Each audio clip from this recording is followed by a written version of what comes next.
Bakit? Ano meron kay Lily? Ano kasi, medyo feel ko di siya sisipot. Bakit naman? Wala lang, kutob ko lang.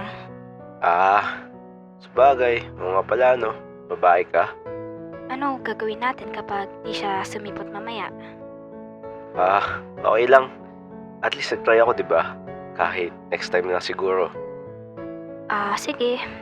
Hineads up lang kita para in case di ka malungkot. No worries. Masaya pa rin naman ako since nag-try din siya i-reach out ako. Uy, pero di ko sinasabi na hindi siya pupunta. Parang na-feel ko lang. Yep, alam ko. Tara na. Pumunta kami sa meetup place nila. Banda sa may SM Baguio, nandun siya sa may bandang gitna habang ako nasa Starbucks restaurant nakaupo. At syempre, ano pa nga ba ang pupuntahan namin dito? Eh di wala. Alam mo naman na bigla akong maging dalawa. Nakatayo siya nun sa mismong gitna ng plaza. Ay, mag-aantay pa kami neto. Kasalanan ko din to eh. Ba't ba kasi sinama pa ako? Uy, Lily. Nandito na ako sa meetup place natin. Nasa gitna ako banda.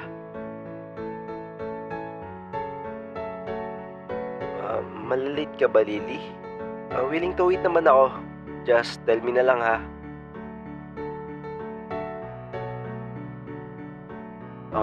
Lily? Okay ka lang ba? Baka napano ka na, ha? Chat mo lang ako. Nandito pa rin naman ako.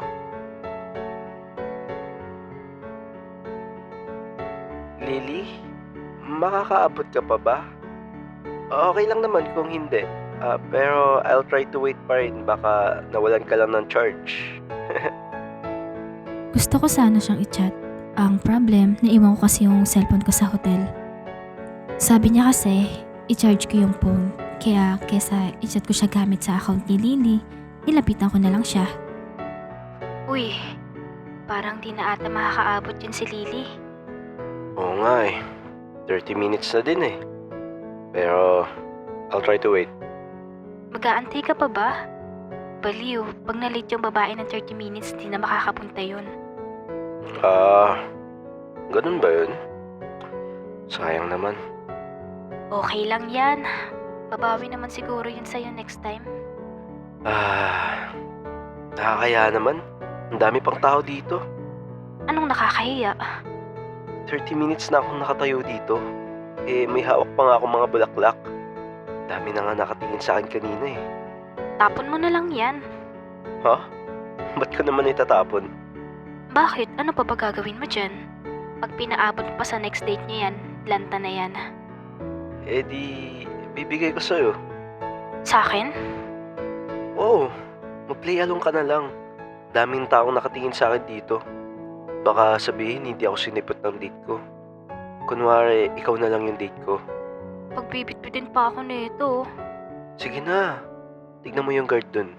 Kanina pa nakatingin sa akin yun eh. Tatawanan ako niyan pag walang kumuha ng bulaklak ko. Ay.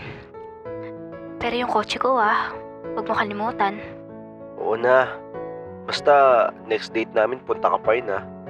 Laki-laki mong dumulag. Samahan mo ako manood ng sine. Ha? Bakit naman? Nandito na lang rin tayo. Ikaw na lang date ko. Kinikilig ka na naman sa akin. Loh, in your dreams. Baka nga ikaw yung may gusto sa akin eh. Kunwari ka pa. Yak, pinapaasa ka lang, assuming ka naman. Tsaka, bakit sa sine? Nasa Baguio na tayo. Ang pangit talaga ng taste mo no? Bakit? San ba dapat? Nabalitaan ko, maganda daw yung Burnham Park dito. Yung may ilog tas pwede ka sumakay ng bangka. Dami mo talaga alam kahit bubi ka lang no? Tagabunto ka pa din kahit mayaman ka no? Dami mong satsat. Tara na nga.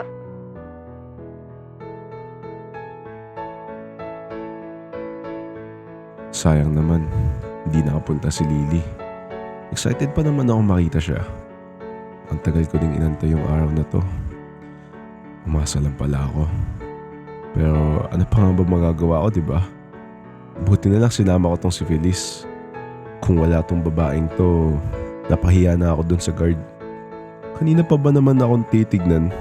Parang nakipagpustahan pa nga sa janitor eh. na di ako sisiputin ng date ko. Pero anyways, since wala na din ako magawa dito sa Baguio, sinama ko na lang si Feliz para gumala dito. Sayang din naman yung bihis ko kung di rin ako gagala. Grabe, ang lamig naman dito. Alangan, nasa Baguio ka eh. Asan nga pala yung jacket mo? Di ko nadala. May init kasi sa hotel eh. Alangan, may room temperature sila dun eh. Kala ko mainit din sa labas. Oh, ikaw muna gumamit ng jacket ko. Lo, ba't naman? Ang payat-payat mo na kasi. Baka mapano ka pa sa lamig na to. Isang ubo ka na lang, tatangin ka na ng hangin.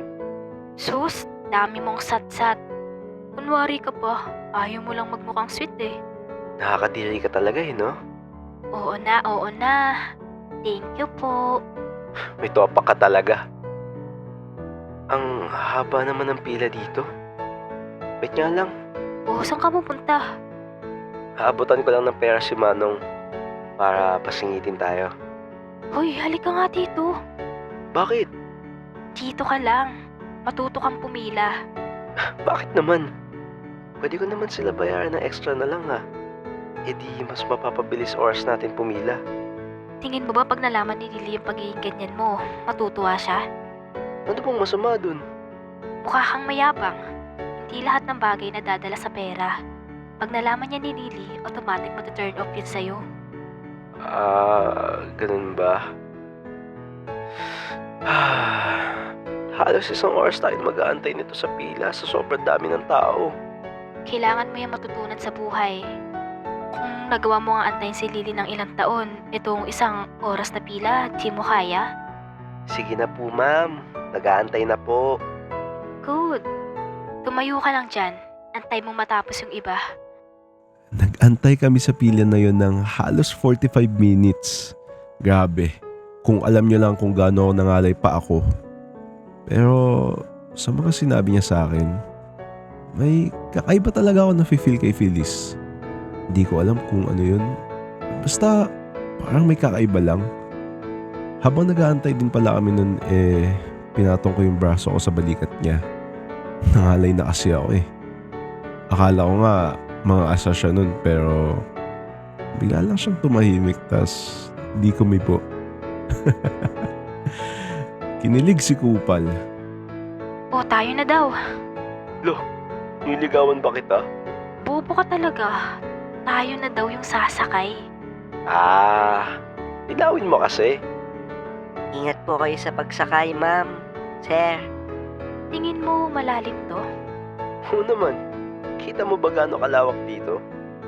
Picture naman tayo. Bakit? Asan ba yung phone mo? Di mo gamitin sa'yo. Iniwan ko nga sa hotel, di ba?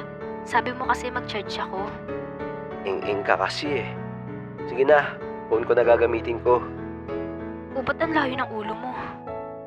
Iyo, Dami mong arte. Tumikit ka na dito. Nilapit niya yung ulo niya sabay na pindot ko yung capture sa cellphone. Ang palit nga na itsura namin dun. Para kami magkababata lang na mag-best friend. Wait.